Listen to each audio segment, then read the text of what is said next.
Hey everyone, welcome to another edition of Power Chord Productions and Podcastings. I am your host, Jerron Harrington, back to hit you another video. And today, we're going to be continuing Darling in the Franxx, Lionhearted. Darling in the Franxx crossover Voltron Legendary Defender, Part 5. As always, if you enjoy the content on the channel, then please don't forget to like, comment, subscribe, share, and hit that bell for post notifications so you can stay up to date on everything that is Power Chord Productions and Podcastings that has to come out now and in the future. Also, if you haven't already, please check out our previous uploads from earlier in the week, including yesterday's video, What If Deku Was the Son of Rock Lee, My Hero Academia Fighting Spirit, Part 5, as well as What If Naruto Was Trained by Dr. Strange, Naruto Mystic Adventures, Part 5, and What If Issei Was the Shield Hero, High School DxD, Dragon's Rage, Season 2, Part 2. Always remember, you're important to the channel, you make the channel grow, you make the core grow. But anyway, without further ado, we're going to get straight into today's video. So as always, sit back, relax, and enjoy the show.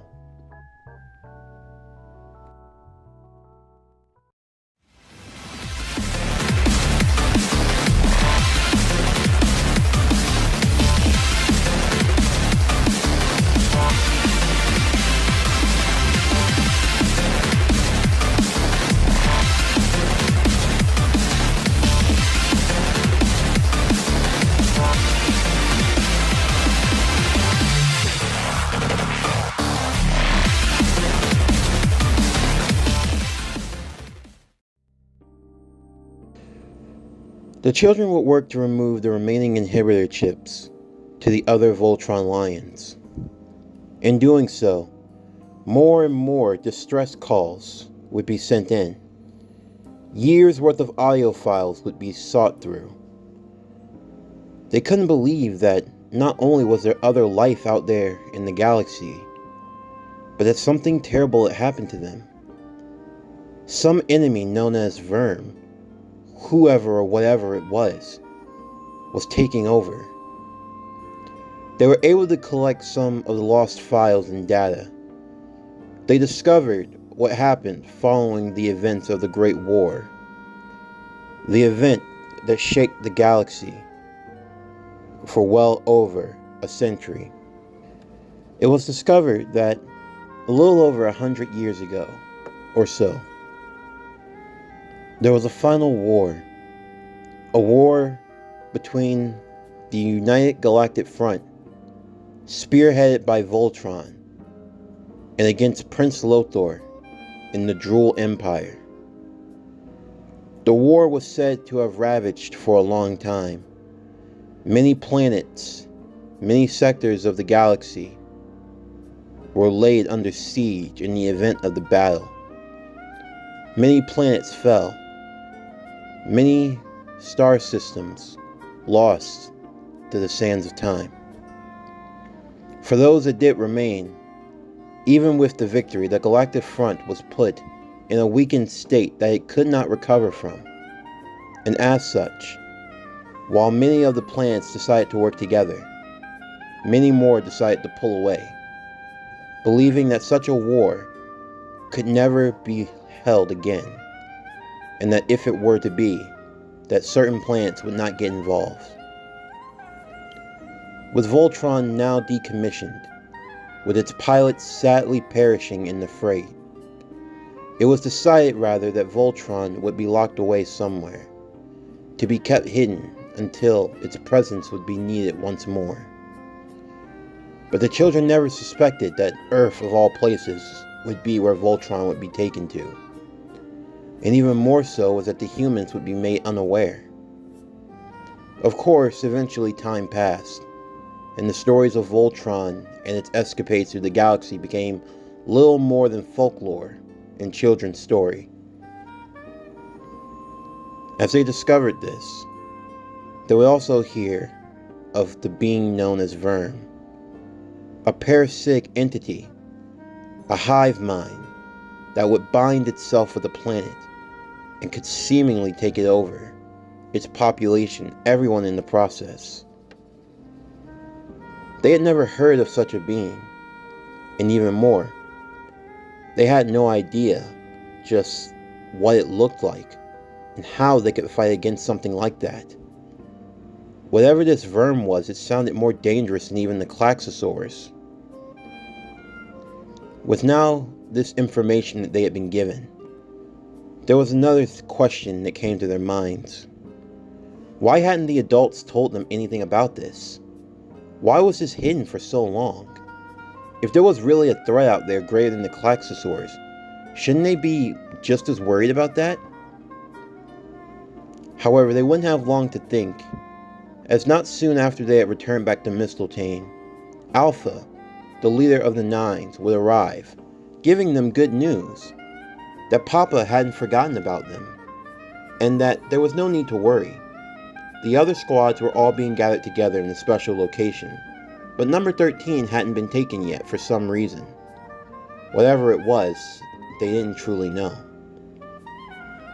For a few members of Squad 13, they were relieved to know that the adults were at least thinking of them, although they wished they would have come by sooner, as it had been almost 3 months since their last battle.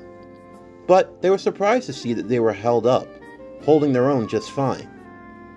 They attributed it to the lions, probably. Voltron, such a fascinating creature. The legend and defender of the universe, as it was called. To think that they had it on their side, Alpha would remark. All the same, the Nines would stay for a brief while, getting more acclimated with Squad 13, learning more about them. Although in actuality, Squad 9's true goal was to discover what it was that made Squad 13 so special. The Nines, you could say, served a special role in all of this. They worked directly under Papa. They didn't answer to any of the other plantations or any other higher-ups. You could say they were the secret police of all of the other parasites. And Squad 13 was a special case, since they were able to use Franxx that didn't require 2 pilots. And even more so, was the fact that they actually had Voltron at their disposal. The very notion that they could have discovered such a thing was beyond ideal. But it had served its purpose up until now, and they believed it would continue to do so. 02, in the meanwhile, was absolutely untrusting towards the Nines, especially Alpha, who always seemed to get under her skin, somehow, some way. However, all the same, she would keep her composure, not allowing Alpha or his comments to get to her. The group would agree not to tell the Nines about the distress signal that they had found. They weren't sure why, but they just felt as though they didn't need to, at least not at the moment. This was something they wanted to figure out for themselves. Over the passing week, everyone would carry about their duties as normal. For 02 and Hiro, they had decided to remake the childhood book that they had read together when they were children. In doing so, it allowed them to get closer together over time. Especially for Hiro, he started to discover that horns were beginning to grow. 02 would remark that this was most likely because he ingested some of her Klaxosaur blood when they were little. And maybe that's what allowed them to partner up in the first place. Although all the same, for Hiro, it didn't really matter all that much. Because in the end, he was just happy that he got to be with 02. That was the only thing that mattered to him. Also, among the squads, there were others who were getting close as well, like Kokoro and Mitsuru. Kokoro continued to read from the book that she had gotten from the abandoned city when they were at the beach. The book about the body between men and women. the procedure of childbirth and the joy. It made her want to think more. If there was more to her life than what she had been taught. Could there be more? Could love and loving someone truly be an amazing and wonderful thing? The Nines were quick to discover this, and they found the book that Kokoro thought that she had hidden. Alpha rebuking her for such feelings, believing that the very idea of emotion and gender, it was absolutely pointless, meaningless in every way. He would then chastise Kokoro for believing in such foolish nonsense, that something like love, it could never exist, not for them. Inkano and the others would take offense to this, Inkano especially, going as far as to slap Alpha in the face, before being restrained by the others. All the more, the Nines would bid them farewell, and leave them. Hachi and Nana would talk to Kokoro about what she had done, about having that book and the problems that could arise because of it. However, Kokoro, she continued to push back, before eventually running away back to Mistletoe to be left alone in her room. It was now revealed that the adults had known of their situation, but that they were purposefully not communicating with them. That was how they knew about what was happening between Kokoro and Mitsuru. And as for Mitsuru, he spent some alone time with Hiro, the two of them talking about how their lives had changed. They were able to bury the hatchet once and for all with their past, and they felt as though their friendship was now starting to grow once again.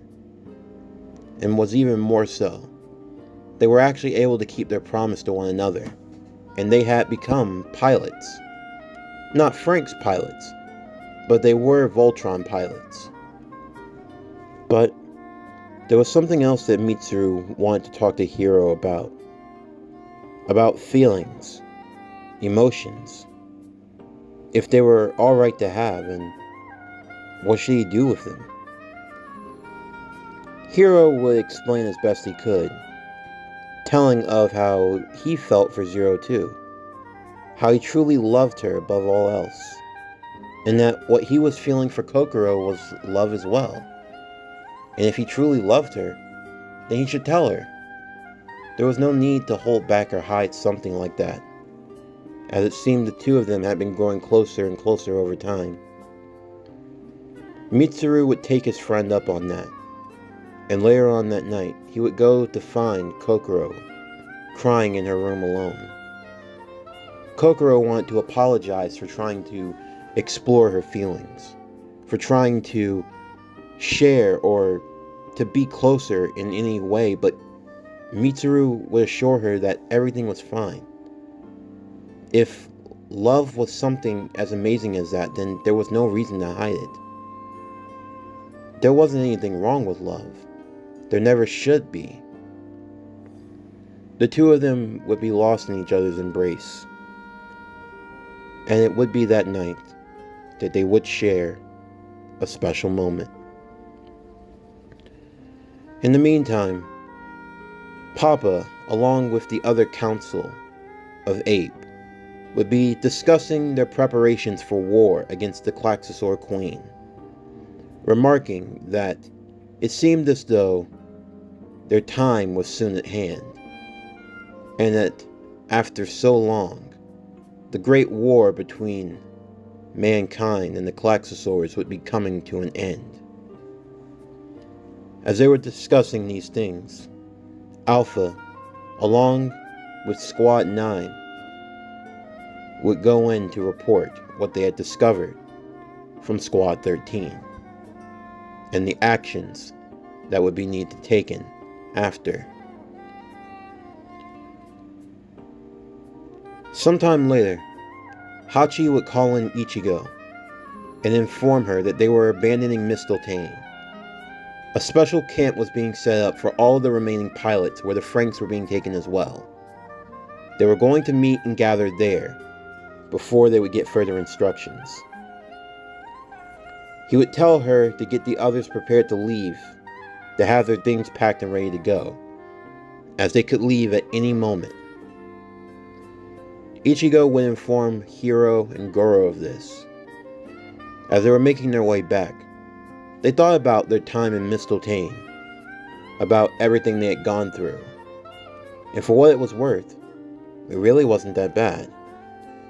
They wished that they could have made more memories though, and Hiro would suggest that they should, but there was also something else that was bothering him. From what Ichigo had explained, the adults knew where they were. They knew what was going on the whole time, and yet they did absolutely nothing. Then there was the talk of this Vern, or whatever it was, that was a plague to the galaxy, and it seemed as though the adults were quiet about that as well. They made sure to go somewhere private where they couldn't be monitored, and Hiro would tell them of his feelings. Even Goro couldn't disagree with that logic. But what could they do? They had enough supplies to last a while, but they weren't sure where they were going to go. What could they do at this point? That's when they would come up with a plan. There were two things that they were going to do. But for one, they were going to have a wedding. The wedding was going to be for Kokoro and Mitsuru, a way for them to symbolize their love for one another into something that would last. They would tell the others about their idea for the wedding, to create one more special moment in Mistletoe before they left. While the others weren't completely sure, as they had no idea what a wedding truly was, they thought that it sounded fun, and the idea of creating one more moment together here, well, that was something that they all shared. Even Futoshi, for his feelings in the matter. It wasn't lost on anyone that he had also had love for Kokoro. And Kokoro and Mitsuru wanted to take his feelings into account. But Futoshi, he would tell them that he wanted them to be happy. If Mitsuru made Kokoro happy, then that made him happy. The only thing he wanted was to be the one that would go over the ceremony, to join them together. And with that they would agree. And everyone would prepare for the wedding. The girls were really into it, going as far as to make a dress for Kokoro to wear, a white gown made out of their bed sheets. While the girls were taking care of that, the boys would be setting up the outside for the ceremony. But there was also something else that they needed to go over. Hiro and Goro would tell them that they couldn't trust the adults anymore. Zoromi was shocked by this as well as Futoshi, but Mitsuru kind of felt the same. There was so much that they weren't being told, so many lies, so much deceit. Zoromi, he had always believed in Papa. He always trusted him. Papa knew what was best. They couldn't just go against the adults now. But Hiro would try to get him to see reason. The adults knew where they were for months now, and they specifically didn't get involved. They didn't try to help them. All they did was give them supplies. That was it. Granted, they were able to take care of themselves, but they had no idea of that at the time. For all they knew, no one was ever coming. It was only thanks to having the Voltron lions that they were able to get through things as well as they were. And if worse came to worse, there was no telling what else they could be lying about.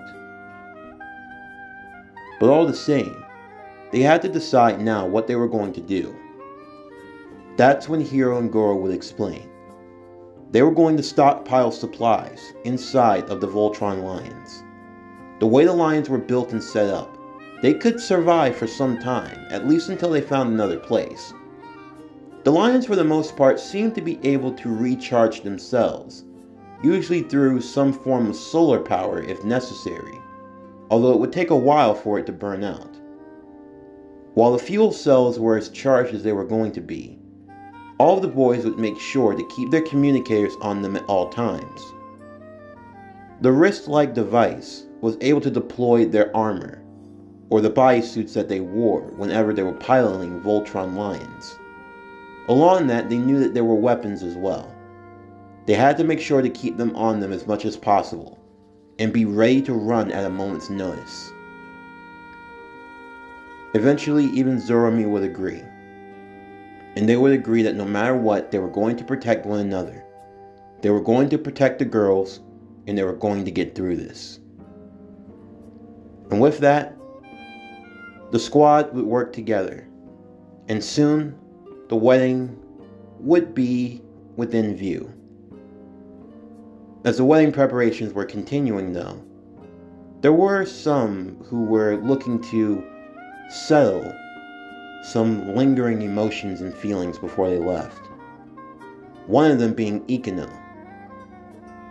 The day before the wedding, Ikano would speak with Ichigo. It would be her way of confessing her emotions and her feelings. She would tell Ichigo how she felt, that she loved her. This was sudden for Ichigo, and she could see that the love that she had for her was as real as she had ever seen. She would ask her why she felt the way she did, and Ikano would explain that it all started when they met, when they were children, back in the garden. The reason why was because she had given her her name, and it meant a lot to her. But not only that, it was just, she truly cared for her. She hated the idea that there couldn't be two female partners, that it didn't make sense to her. Was love really bound by a gender? Ikano felt as though what she had said would only push Ichigo away, but it didn't. Ichigo would pull her into a hug and assure her that everything was alright, that she wasn't wrong to feel the way that she felt, and that even if things couldn't be exactly the way she wanted, she was still a valued friend and someone that she would want in her life regardless, and the two were able to reconcile. Eventually, the day of the wedding would come.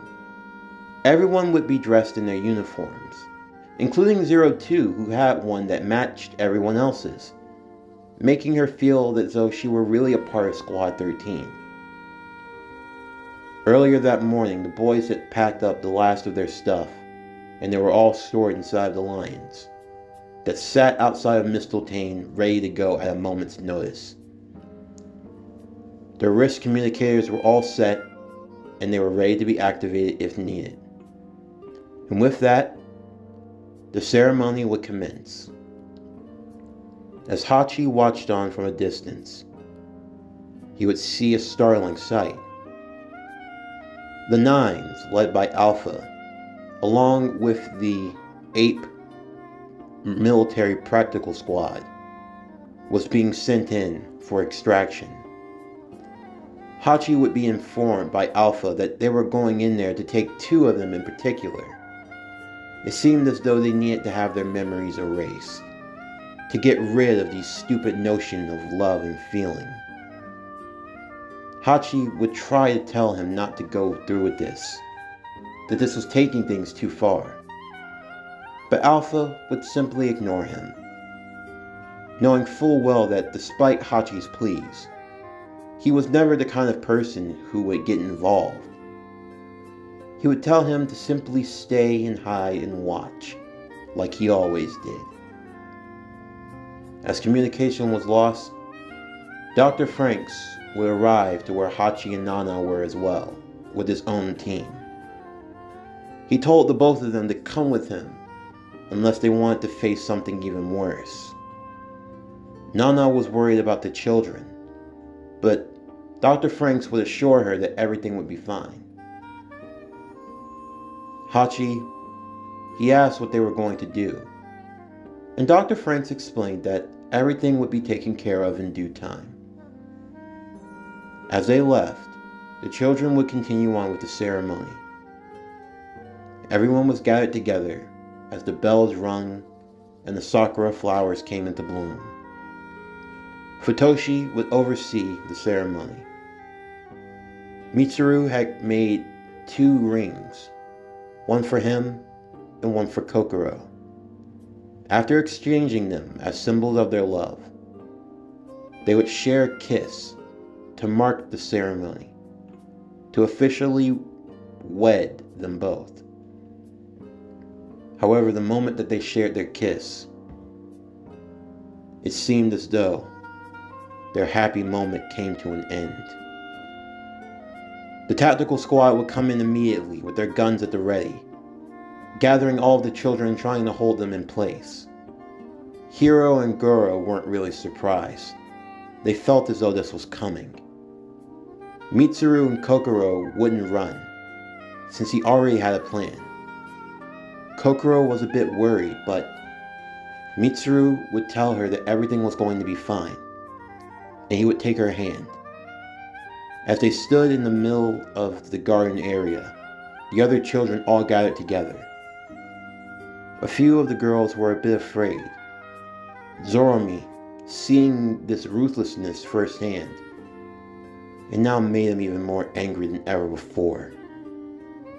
Was Papa really that cruel? Did everything that he had believed in, was it all just a lie? As Alpha and the others would make their presence known, 02 was ready to attack, but Hiro would hold her, telling her not to go any further. My. Isn't this a lovely little event? Alpha, what are you doing here? Oh, I think you know exactly what I'm doing here, 016. You see, you've been allowed to go on and do as you please. And Papa turned a blind eye to everything. But this cannot be ignored. If we allow these type of problems to fester, then they will never change. And what's wrong with love? What's wrong with wanting to be loved? Is there really such a sin as that? Yes, there is. Feelings, emotions, don't make me laugh. They're all just a waste of time. Pointless and useless. And where are you going to take us then? You all will be going to the reservation with the other squads. But those two, they'll be having a detour. So what? So you can erase their memories? My. And just how would you know about that? Because I remember what you did to me. What you did to 02. You mean Aida? That's not her name. Perhaps we should take you two in as well. I don't think so. We're not going anywhere with you. Oh, really? And are you going to summon your lions? I hope you should know that they're not as under your control as you think they are. Well, let's see.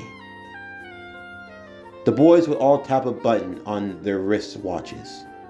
The moment that they did, a great rumbling would be felt outside of Mistletoe, causing a few of the guards to stumble and fall. When out of nowhere, the 5 lions would come hovering into the air, crashing in through the great wall of Mistletoe, breaking it down, destroying the bird cage. The lions would corner them all, fiercely standing above them. This can't be. How did you... We found the inhibitor chip a while ago. So, what were you saying again? I hope you don't think that you'll escape so easily. Guards, take them down. The guards would refocus their weapons, but the lions would shake the ground immediately once more, moving their paws and scratching away at a few of them. The guards would have no choice but to hold up their weapons to try to shoot at the lions, but this was pointless, and they would easily be pushed aside. Each boy would take a hand of a girl, and they would run inside of the cockpit of each lion. Hiro would take 02. Goro would take Ichigo. Mitsuru would take Kokoro. Zoromi would take Miku, and Futoshi would take Ikino. Thankfully, they already had what they were going to take with them, and they had already packed their things ahead of time. As they entered into the lions, Alpha would signal for news to be sent back to Papa at once. As he looked back towards them, he would look through, and both he and Hiro would lock eyes with one another. Even without words being spoken, they knew that this wasn't over, and that their paths would cross again. And with that, the children would take off inside of Voltron, each child inside of their lions, as they would fly off from Plantation 13. News of the attack would reach back to the council. While they were shocked that the children would make such a daring escape, there was also another matter that needed to be attended to. A few of the chairmen had disappeared recently. They had been killed following their meeting with the Klaxosaur Queen. The head, or the chairman of the council, Papa, would be questioned about this by the others. But Papa would assure them that there was nothing to worry about. This was going to be their great liberation. They let Voltron do what it wanted for a while, and it served its purpose. But now, it was time to bring it to an end. The time was soon going to come when all of their enemies would be brought down once and for all. And this would be the turning point in their history. And with that, a new plan was put into motion. A plan that would bring the extermination of Papa's foes once and for all. First, they would defeat the Klaxosaur Queen and bring her empire down. And when they were finished, they were going to set their sights on Voltron.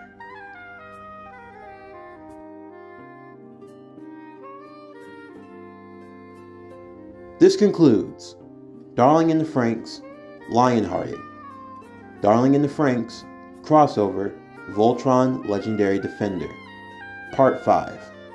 As always, if you enjoyed today's video, then please don't forget to like, comment, subscribe, share, and hit that bell for post notifications so you can stay up to date on everything that is PowerCore Productions and Podcastings that is to come out now and in the future. Stay tuned for tomorrow's video, as we're going to be starting a brand new series on the channel. That being, What If Issei Was the Ghost Rider?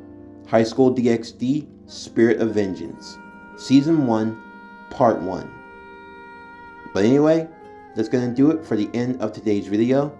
I'm Javon Harrington with PowerCore Productions and Podcastings, signing off, and I'll see you next time.